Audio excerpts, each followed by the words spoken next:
I put these things on my desk to kind of keep me in frame. We'll see if that works. Hi, welcome. This is Missy. Thanks for joining me today. I'm gonna get right into the business, and I'm not doing the talking head because it's taken me forever to get this done. So we're just gonna get to the stuff. This is part 2 of my planner stack that I'm planning to run through the rest of 2022. I've already gone through the 2 things that have been in my planner stack, and now I'm going to go through the things I added in October and how they're working for me in November so far. So I've had a real love-hate relationship with rings over the years. I absolutely love the idea of rings. I used Day Runner back in the 80s. It was like red, plasticky. I tried to find an image online and I went down a rabbit hole, and that's not what this is about. But picture the graphic 80s of red and black and white and gray. And yeah, I had all that. It was very cool. And then I graduated to a Franklin planner in burgundy leather because I was probably 20 and thought I had to be grown up. That was when it was Franklin Quest. I even went to one of their seminars on productivity way back when. This is probably like the mid to late 80s. I've been in rings a couple times over the years. I've been in an A5 Filofax Malden, like in a turquoisey color. That's in storage. Then also a personal size, which I love when I see everybody else in them. It just doesn't work for me. It's too small.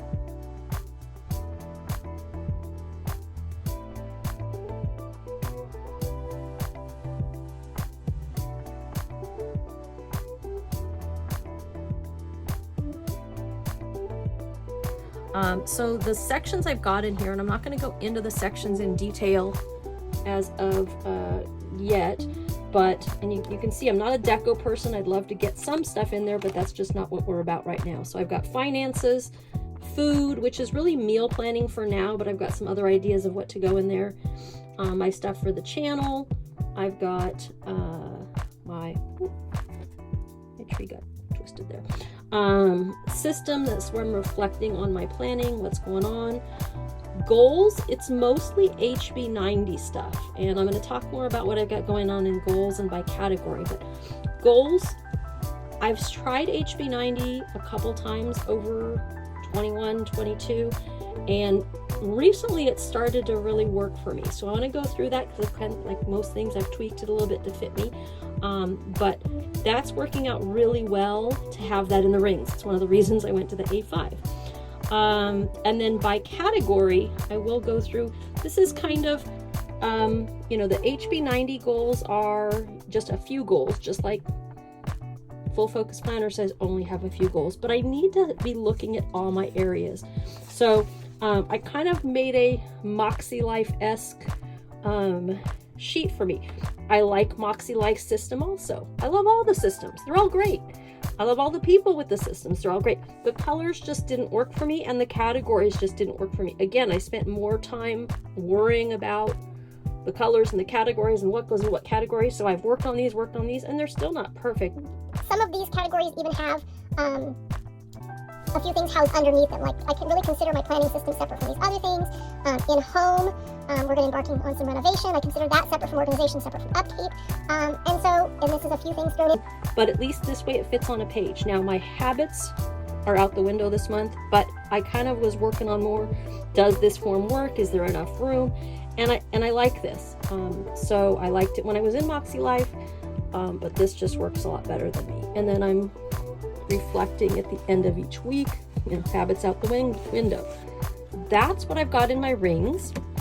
The other thing that I am using now, sorta, is my Hobonichi. Now, I'm really just using this weekly view. Just like in my Franklin planner, I've got my Full Focus planner, I've got these days colored. That kind of goes back to the simplified planner. I like being able to think Mondays is a certain color, Tuesdays is a certain color. So those are the colors that work for me. Those are using the these guys. And obviously there's not a lot going on in here, but having a place for this that's set, having a place to refer back to what week it is that's set, keeping my little baby meal planning. I don't plan anything particular on what day, just at least 3 things that I have on hand at least, and some of the stuff is in the freezer or can be, used for weeks or so. I live near the water, so these are the tides near me. Full moon, it's in the Cousin, but it's not always the right day since it's for Japan. I wonder what that'll be like in the English version. I haven't looked ahead. When I was trying to kind of batch days, not working for me so far, but yeah, so this is not a lot going on, but it makes me feel better to have it. Now, there is the weekly layout in the HB90, and you know, I could use that. I really wouldn't have to use Hobonichi, but I like the Hobonichi. So, I mean, I can use this instead, and I've gone back and forth a little bit. Like I said, HB90 is really working for me, but I haven't figured out, because it's, you know, your limited focus on your goal type goals, your project type goals, your outcome type goals, whichever terminology you want to use, is in here. It's not really enough room for everything. And sure, I could put these little guys over here, but then I'd be having to squish things in again. So knowing that I like to write big rather than having one big letter one with everything, which is what I tried last year, and then everything just, it makes it harder to prioritize. This way I've got my goals, my weekly here, and this is kind of my everything else weekly. Hey, I never thought about that. That's why I make these videos. It makes me think it through. I haven't really used the dailies consistently. Again, I've done different things, and I think I showed some of those maybe last time. I just can't figure out what I'll do with this for the dailies. I may or may not use them consistently. That's okay.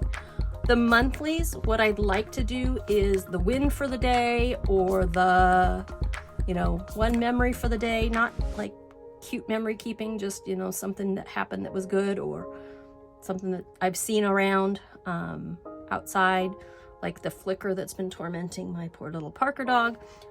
And if all I use from the Hobonichi is the weekly, I'm going to be okay with that, because I like it and it works for me for a particular thing.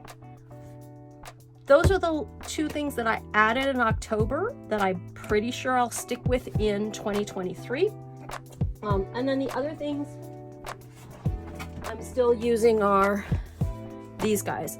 You know, this one is just for brainstorming or notes on books or videos or what have you. This journaling, those are staying. And the discs that I showed, I think I'm going to move into just a regular old 3-ring binder, I think, rather than having discs, but it's staying for right now.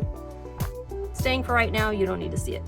All right, so now this is the end of my planner stack. I am going to tease a little bit where I'm going to go next. As usual, when I start diving into productivity, I start really leaning more on some digital things. So that's what's coming next, is what's up in my digital system. All right, thanks for being here. Please like and subscribe, and let me know, you know, have you got your 2023 setup figured out, or are you still working it through? Would love to talk things back and forth with you. Take care. I can cut this out. I don't need to stress, because I can edit this time out.